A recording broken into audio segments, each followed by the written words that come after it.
우리의 힘과 참 소망 되시는 주님의 은혜가 오늘도 예배에 참석하신 우리 모든 성도님들을 정말 포근하게 감싸주시기를 간절히 빕니다.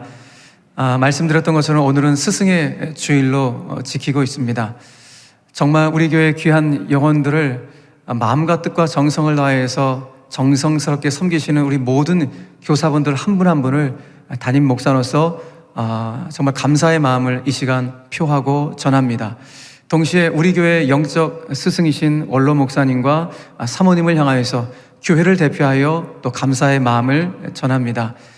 지난 주 중에 우리 교회 한 권사님께서 저에게 카카오톡으로 영상 하나를 보내주셨습니다. KBS 생생정보라는 프로의 영상인데 이게 뭐지? 하고 들어가 봤더니 다름이 아니라 우리 교회 권일 집사님께서 일하시는 그 일터 사업장을 소개하는 영상이었습니다. 그 영상에 보니까 꽤 낯익은 얼굴들이, 반가운 얼굴들이 계시더라고요. 제가 그 영상을 보는데 제 개인적으로 눈에 확 들어왔던 한 장면이 있었습니다. 그것은 다른 것이 아니라 그 영상의 제목이었습니다. 그 영상의 제목은 고수의 부엌 3대를 이어온 항아리 짬뽕 돌판 짜장이라는 제목이었습니다. 이 제목이 저에게 너무 은혜가 되었어요. 15분 분량의 방송이었는데 항아리 짬뽕과 이 돌판 짜장의 고수이신 우리 권일 집사님의 정말 생동감 있고 활기찬 일터의 모습과 요리 비법이 소개가 되었습니다. 주방에서 우리 권 집사님이 얼마나 행복하게 이걸 쫙 하는지 그 모습만 봐도 정말 너무너무 저도 흐뭇하게 보았고, 무엇보다도 저 군침 돌게 만드는 저 항아리 짬뽕, 저 돌판 짜장 나도 한번 언제 꼭 먹어보리라, 이런 생각을 하면서 영상을 보았습니다. 영상을 보니까 우리 권 집사님은 한 20년 정도 이렇게 요리를 해 오셨는데 많은 시도를 하고 시행착오를 겪으시면서 중화요리의 고수가 되셨습니다. 물론 지금도 더 깊은 맛을 내는 요리의 고수가 되기 위해서 노력하시고 정진하고 계십니다. 그런데 권 집사님이 그 분야의 고수가 되신 데는 본인의 정말 노력, 이런 부분들이 분명히 있었겠지만 본인을 고수로 만들어준 스승이 있다는 사실을 그 영상을 통해서 저는 알게 되었습니다. 그 스승이 누군가? 영상 제목에 있더군요. 3대를 이어온이라고 말입니다. 그러니까 권일 집사님을 오늘날의 요리의 고수로 만든 분들은 다른 분들이 아니라 우리 권 집사님의 부모님이셨던 것으로 보입니다. 여러분, 인생을 살아가면서 우리에게 참 스승이 있다는 것은 복받은 일입니다. 무엇보다도 청출어람, 나보다 더 뛰어난 제자, 탁월한 제자를 두고 있다면 어쩌면 더 큰 축복을 받고 있는 인생인지도 모릅니다. 이제 어쩌면 우리 권일 집사님의 부모님은 권 집사님에게 항아리 짬뽕과 돌판 짜장 비법을 배우셔야 될지도 모르겠습니다. 바로 이 모습입니다. 스승과 제자의 바른 모습은 이와 같은 모습. 어떤 모습인가? 스승과 제자가 함께 성장하는 것입니다. 그래서 한자말로는 이것을 교학상장이라고 표현하기도 하죠. 글자 그대로 가르치는 이와 배우는 이가 함께 성장한다는 의미입니다. 그래서 오늘 성경도 우리에게 같은 의미로 이런 말씀을 주고 있습니다. 본문 22절의 말씀입니다. 너희도 성령 안에서 하나님이 거하실 처소가 되기 위하여, 다 같이 읽겠습니다. 시작. 그리스도 예수 안에서 함께 지어져 가느니라. 그렇습니다. 예수 안에서 우리 모든 신자들이 함께 지어져 가고 함께 성장해 가는 것, 이것이 바로 교회의 참 모습입니다. 함께 지어져 가는 것, 얼마나 멋있는 모습인지 모릅니다. 여러분, 교회라는 곳이 바로 이런 모습을 갖추고 있습니다. 말씀을 전하는 자와 듣는 자, 그리고 말씀을 가르치는 이와 배우는 이가 함께 성장하는 것, 그것이 교회인데 저는 우리 교회가 그야말로 영적 교학 상장의 축복이 가득한 그런 아름다운 교회가 되기를 주님의 이름으로 간절히 축원합니다. 그런데 우리가 무엇을 위해서 함께 지어져 가고 무엇을 위해서 함께 성장해야 될 것인가? 오늘 본문은 말씀했죠. 하나님이 거하실 처소가 되기 위하여, 다시 말해서 하나님의 임재가 가득한 교회를 세워가기 위해서 우리 모든 성도들이 함께 지어져 가고 함께 성장해 가야 된다라고 말씀합니다. 자, 그렇다면 우리 모든 성도들이 함께 지어가야 될 그 아름다운 공동체, 특별히 부모는 어떻게 보면 자녀들에게 영적인 스승이라고 말할 수 있는데, 영적인 스승인 부모인 내가 제자라고 할 수 있는 우리 자녀들 가운데 진짜 보여주어야 될 아름다운 교회 공동체의 모습은 어떤 모습일까? 오늘 본문을 통해서 두 가지의 교회 공동체의 모습을 함께 상고해 보기를 원합니다. 그 첫 번째는, 교회라는 것은 다른 곳이 아니라 교회는 편견의 벽이 없는 화평의 공동체라는 사실을 여러분, 우리의 제자요, 우리의 자녀들 가운데 꼭 보여줄 수 있어야 됩니다. 그리고 이와 같은 편견의 벽이 없는 화평의 공동체를 지어가기 위해서 우리 성도들이 함께 마음을 모아 성장해 갈 수 있어야 됩니다. 오늘 본문 14절은 이렇게 말씀합니다. 그는 우리와 화평이신지라 둘로 하나를 만드사 원수된 것 곧 중간에 막힌 담을 자기 육체로 허시고. 지난주에 이 말씀의 역사적 사회적 배경에 대해서 잠시 말씀을 드린 적이 있습니다. 자, 이 말씀은 이 당시에 유태인들과 이방인들의 적대적인 관계가 어느 정도로 심했는지와 관련이 있습니다. 이 당시 이방인들을 향한 유태인들의 적대감이 어느 정도였는가 한 예를 들어드렸죠. 이방인 산모가 애를 막 낳으려고 하는데 그 고통 가운데 있는 이방인 산모가 있음에도 불구하고 유대인들은 결코 도와주지 않는다. 왜? 그 이방인 산모를 통해서 또 한 명의 이방인이 이 지구상에 태어나는 꼴을 우리는 도저히 볼 수가 없기 때문에 그 고통 가운데 있는 이방인 산모도 도와주지 않았던 집단들이 유대인들이었습니다. 그야말로 이방인을 향한 철저한 따돌림과 소외시킴이 있었습니다. 그런데 화평이신, 평화 그 자체이신 예수님의 십자가의 죽음으로 말미암아 이 유태인들과 이방인들이 예수 안에서 하나가 되는 놀라운 기적이 일어나게 되었다는 것입니다. 그 예수님께서 십자가를 통하여서 그 원수된 담을 허물어뜨리셨다. 그 소외와 따돌림의 담, 그 벽을 허물어뜨리셨다고 말씀하고 있는 것이죠. 그러니까 한마디로 말해서 예수님의 십자가가 유태인들과 이방인들을 한 몸이 되도록 하셨다라고 성경은 말씀합니다. 한 몸이 되게 하셨다. 그러니까 오늘 사도 바울은 이 내용을 좀 더 구체적으로 이렇게 우리에게 표현해 주기도 합니다. 보면 15절 이하의 말씀입니다. 이는 이 둘로, 유대인들과 이방인들로 자기 안에서, 예수 안에서 한 세 사람을 지어, 자 여기서 한 세 사람 주목해서 보시고요. 자, 한 세 사람을 지어 화평하게 하시고 또 십자가로 이 둘, 유대인들과 이방인들을 한 몸으로, 한 몸도 주목해 보세요. 한 몸으로 하나님과 화목하게 하려 하심이라. 원수된 것을 십자가로 소멸하셨다라고 말씀합니다. 자, 여기서 주목할 표현 두 가지. 한 세 사람, 그리고 한 몸입니다.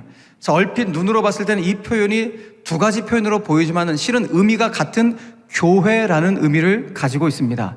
무슨 말인가 하면은 전부는 아니지만 유대인들 중에서 예수님을 영접한, 구세주로 영접한 유대인들이 있고 이방인들 중에서도 예수님을 구세주로 영접한 이방인들이 있는데 이들이 예수님이 세우신 교회 안에서 놀라운 기적을 이루게 된 것입니다. 어떤 기적? 그 이전에는 서로 원수지간, 적대지간이었는데 그 모든 소외와 따돌림의 벽을 허물어뜨리고 그 모든 분리와 편견의 벽을 다 허물어뜨리는 기적 같은 일들이 그 교회 안에서 이루어지게 되었다는 것을 표현해주고 있는 것입니다. 자, 그러므로 오늘 사도 바울이 우리에게 선언하는 핵심 선언 내용이 무엇인가? 다른 것이 아니에요. 우리가 있는 하나님의 교회는 어떤 곳인가? 하나님의 교회는 다른 건 몰라도 어떤 경우에도 소외와 따돌림이 있어서는 안 된다.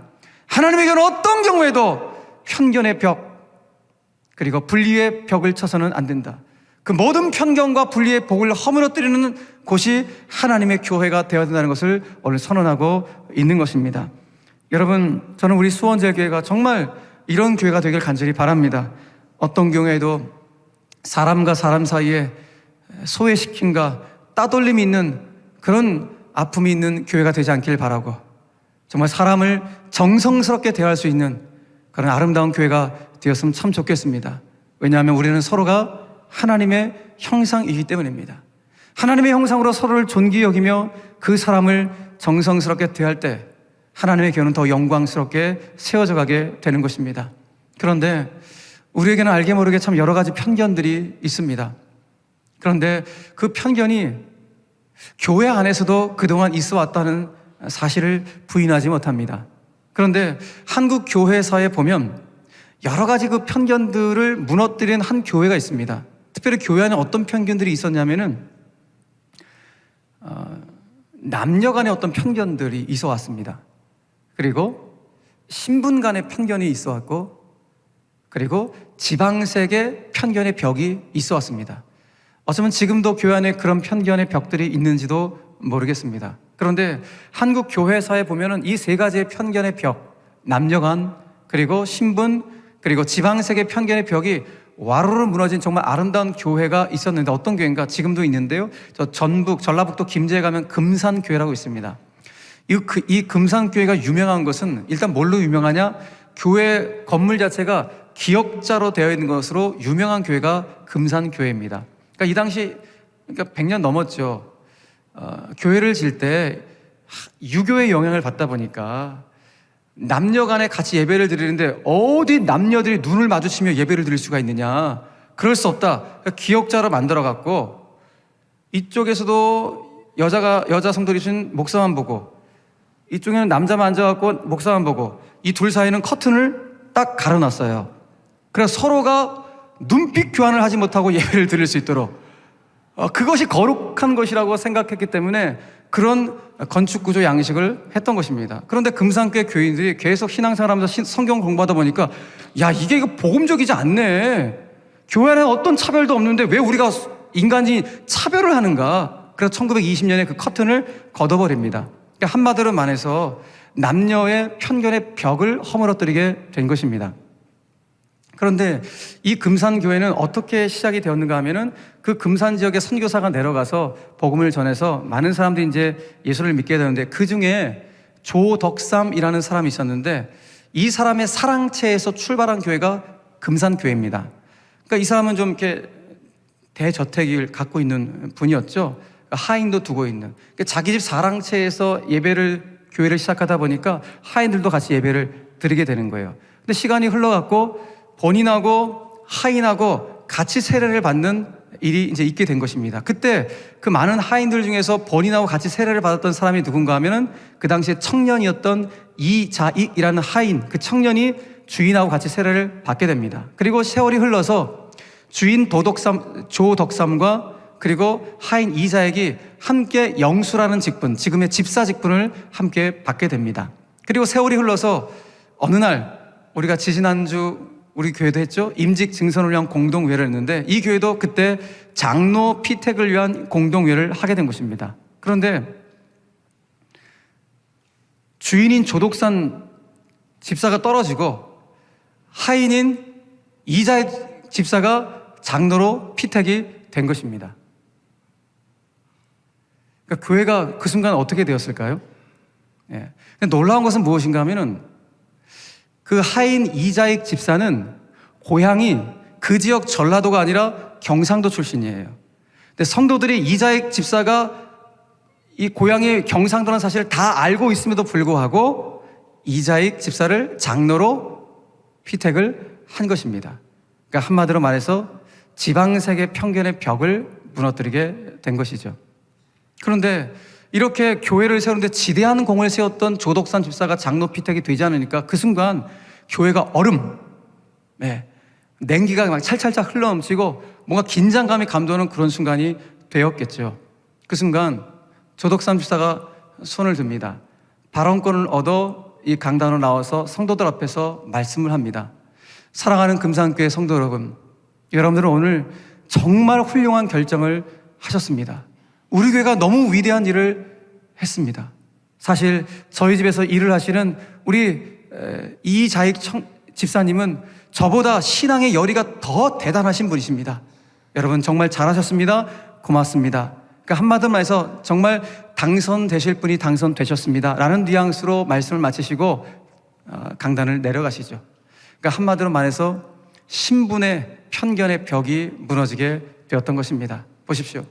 남녀 간에, 그리고 지방색, 그리고 신분의 편견의 벽이 무너진 이 교회, 정말 아름다운 교회가 아닐 수가 없죠. 물론 이후에 이 조덕삼 집사도 장로가 이후에 됩니다. 근데 참 감동적인 것은 이분이 장로가 되신 이후에 본인 집에서 일을 하는 하인 이자익 장로님, 이 장로님 보니까 너무 신실해요. 이분은 정말 목회자가 되었으면 좋겠다라고 생각해갖고 신학교에 보내십니다. 전폭적으로 지원을 합니다. 그래서 훌륭한 목사님이 되셔서 본인 교회로 다시 담임 목사로 청빙을 합니다. 그래서 두 분이 바로 담임 목사와 장로로 그 지역사회 복음을 위하여 정말 아름답게 동역하는 그 이야기들이 한국 교회사에 흘러오고 있습니다. 너무 아름답죠? 소외와 따돌림의 벽을 허물어뜨린 교회, 분리와 편견의 벽을 없애버린 그 교회. 여러분, 교회가 바로 이런 곳입니다. 교회는 어떤 편견의 벽도 없어하는 화평의 공동체가 교회이어야 합니다. 여러분, 교회는 이렇게 정말 다양한 사람들이 모여 있는 곳이 교회입니다. 어쩜 이렇게 다른 사람들이 모였을까요? 아니, 교회가 좀 부유한 사람들만 모이면 안 되나? 좀 배운 사람들만 모이면 안 되나? 좀 같은 지역에 이런 사람들 모이면 안 되나? 우리는 그런 생각을 가질지 모르겠습니다. 그런데 건강한 교회가 아니에요. 교회는 이렇게 다른 사람들이 다르지만 한데 어울려 하나님의 영광을 위하여 살아가는 공동체가 하나님의 교회인 줄 믿으시길 바랍니다. 그래서 우리는 질문하게 돼요. 하나님, 아니 이렇게도 다른 사람들이 마치 무지개 색깔처럼 이렇게 다른 빛깔을 갖고 있는 사람들이 어떻게 이렇게 한데 모여서 신앙생활을 합니까? 이유가 뭘까요? 여러분 보십시오. 이 자리에 계신 분들 다 삶의 방식이 다릅니다. 심지어 저에게 말씀의 공급을 받으심에도 불구하고 영성의 색깔도 다 다릅니다. 그런데 그렇게 다른 성도들의 소리도 귀를 기울여가면서 서로 조화를 이루고 존중하면서 더 큰 하나님의 사람으로 성장하라는 것, 이것이 바로 이렇게 다른 사람들이 함께 신앙생활하는 이유임을 주님께서 우리 가운데 말씀하실지도 모릅니다. 여러분, 그렇게 교회는 어떤 공동체인가? 교회는 무지개 공동체입니다. 서로가 다 달라요. 삶의 방식이 다르고 영성의 색깔이 다르고 심지어 여기 정치 색깔도 다 달라요. 그런데 이런 분들이 한데 어울려 한 빛을 이루어 하나님의 영광의 빛을 드러내는 이 일을 감당하는 공동체가 하나님의 교회인 줄로 믿으시길 바랍니다. 그러므로 교회 와서 아이고 저분은 우파야 좌파야, 여러분 교회는 그런 걸 따지는 곳이 아닙니다. 그거 하려면 정치판에 가시면 되지 왜 교회에서 정치 이야기를 합니까? 아이고 담임 목사가 좌파야 우파야, 그거 아셔서 뭐 하시게요? 저는 예수파예요. 네. 여러분, 교회는 이렇게 다른 사람들, 정말 무지개 빛깔 같은 사람들이 한데 모여서 하나님의 영광의 빛을 드러내는 곳이 하나님의 교회인 줄로 믿으시길 바랍니다. 그렇게 우리 그리스도인들은 하늘에 무지개가 딱 떠 있으면 우리 먼저 생각하는 거예요. 아하, 성경에 있는 것처럼 다시는 홍수와 다시는 물로 이 땅을 심판하지 않으시겠다는 하나님의 사랑의 언약, 무지개 언약을 딱 떠올리고, 두 번째로 무지개를 보면서 우리는 떠올리는 것은 조화와 화평, 통합과 어울림, 이거를 떠올리게 되는 것이죠. 저는 바라기는 우리 수원제일교회 부모 세대가 자녀 세대에게, 스승이 제자에게 우리 수원제일교회를 그야말로 편견의 벽이 없는 화평과 조화의 공동체로 함께 세워갈 수 있는 아름다운 믿음의 공동체가 되시기를 주 예수 그리스도 이름으로 간절히 축원합니다. 한 걸음 더 나아가서 우리 성도들이 함께 지어가야 될 교회의 아름다운 모습은 무엇일까? 특별히 영적인 스승이라 할 수 있는 부모가 내 제자라 할 수 있는 우리 자녀에게 정말 보여줘야 될 아름다운 교회 공동체의 모습이 무엇일까? 그 두 번째는 교회는 바로 이런 곳이에요. 교회는 하나님을 한 아버지로 모시고 있는 가족 공동체가 교회다라는 것입니다. 가족 공동체가 교회예요. 오늘 사도 바울은 이렇게 유대인들과 이방인들의 적대감의 이 분리, 편견의 벽이 다 무너진 이 기적을 이렇게도 표현하기도 했습니다. 엄청난 기적을 이렇게 구체적으로 표현했어요. 자, 오늘 본문 18절 말씀 보십시오. 자, 이는 예수로 말미암아 우리 둘이, 유대인들과 이방인들이, 그러니까 예수를 구세주로 영접한 유대인들과 이방인 이 두 부류가 한 성령 안에서 아버지께 나아감을 얻게 하려 하심이라. 그러니까 무슨 말이에요, 여러분? 예수를 구세주로 영접한 유대인들과 이방인들이 한 성령 안에서 한 하나님을 아버지로 모시는 가족 공동체를 이루게 되었다라는 것을 보여주고 있는 것입니다.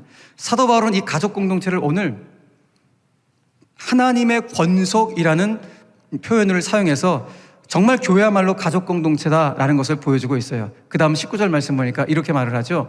그러므로 이제부터 너희는 외인도 아니요 나그네도 아니요. 다 같이 읽겠습니다. 시작.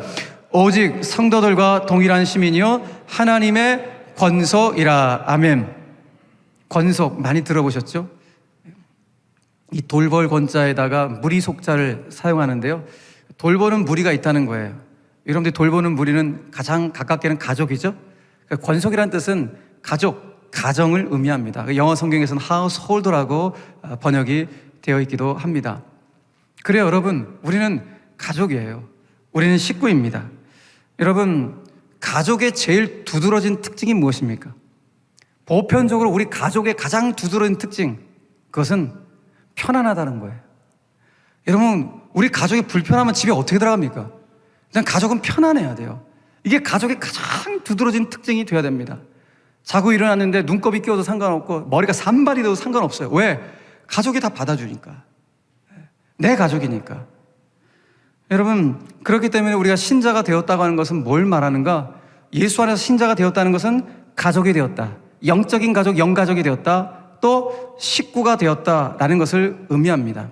식구가 무슨 뜻입니까?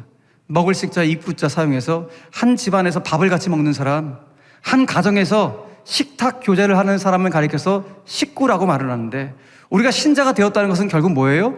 교회 안에서 예배만 드리고 딱 흩어지는 그런 공동체가 아니라 교회에서 서로가 친밀하게 식탁 교제도 하면서 또 차도 한 잔씩 하면서 말씀과 삶을 함께 나누는 이와 같은 공동체, 따뜻한 공동체가 하나님의 교회임을 오늘 성경은 우리에게 말씀해주고 있는 것입니다. 여러분, 예수님의 공생의 사역을 보면 예수님이 참 중요시 여겼던 사역이 하나 있었어요. 어떤 사역인가? 먹는 사역이에요.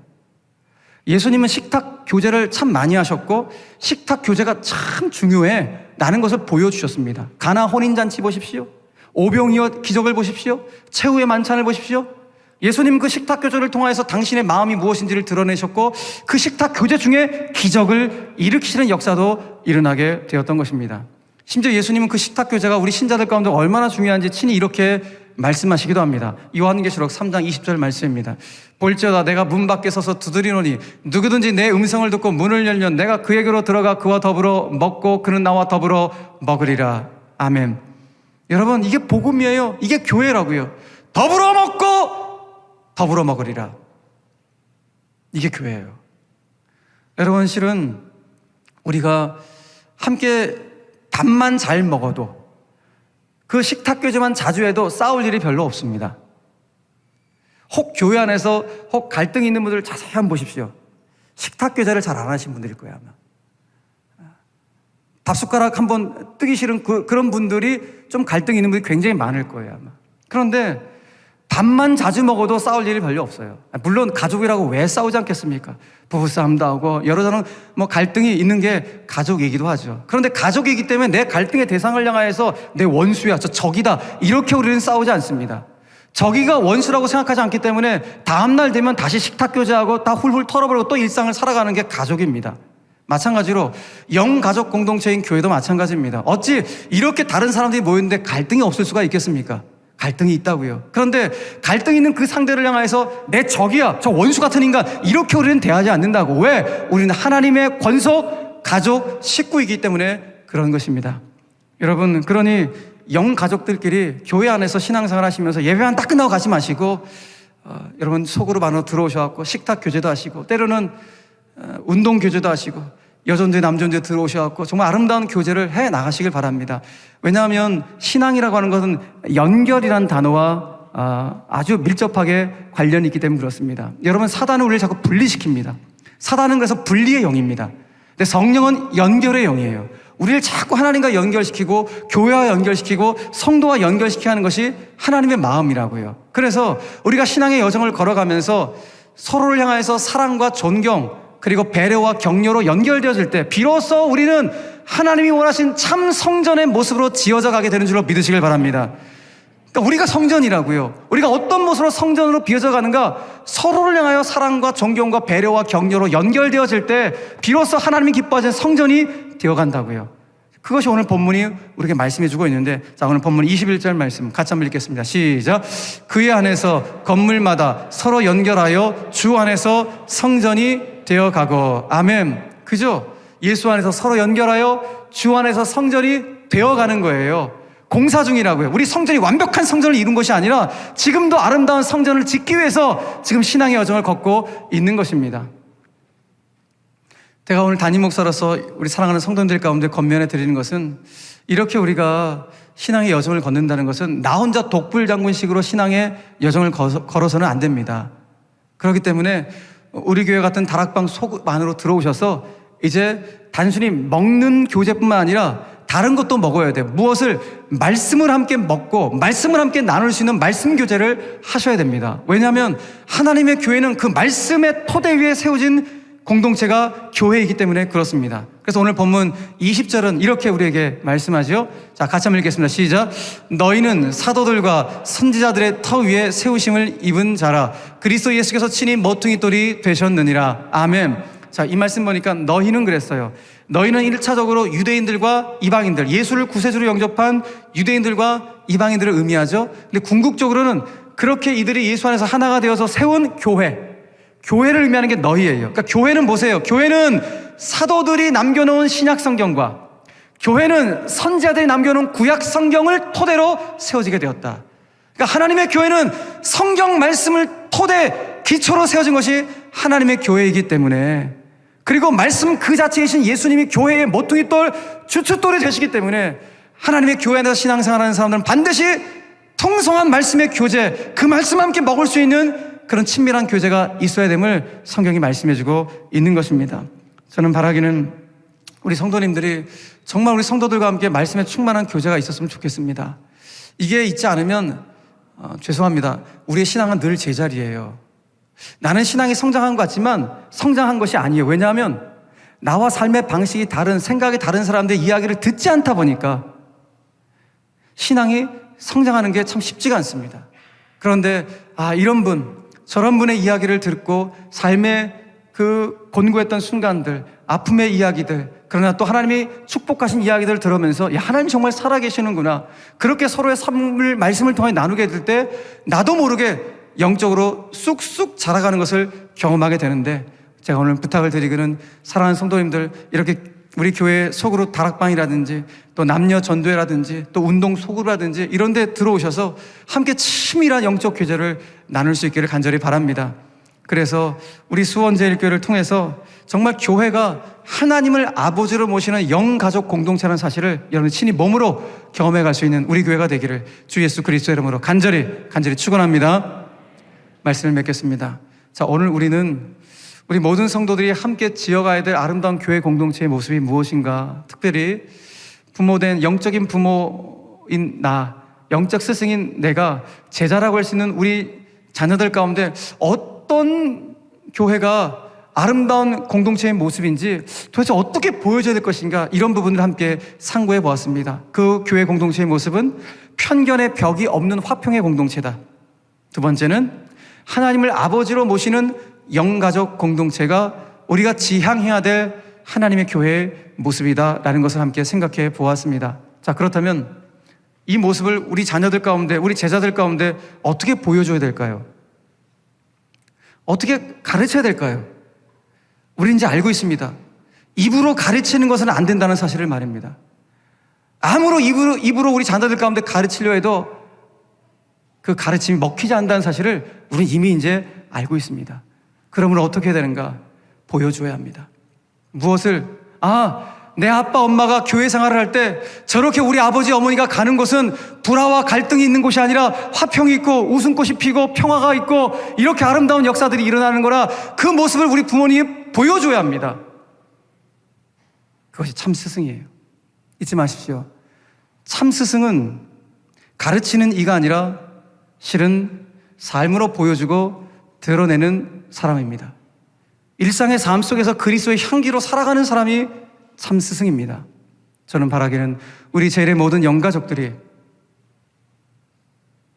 삶으로 진리를 증언해 보일 수 있는 정말 참 스승이 다 되시길 바라고, 무엇보다 우리 교회가 편견의 벽이 없는 화평의 조화의 공동체가 됨을, 그리고 우리 수원제일교회가 정말 하나님을 한 아버지로 섬기는 가족 공동체가 공동체가 됨을 우리 제자들과 자녀들 가운데 꼭 보여줄 수 있는 참 스승, 참 제자 우리 모두가 되기를 주 예수 그리스도의 이름으로 간절히 축원합니다.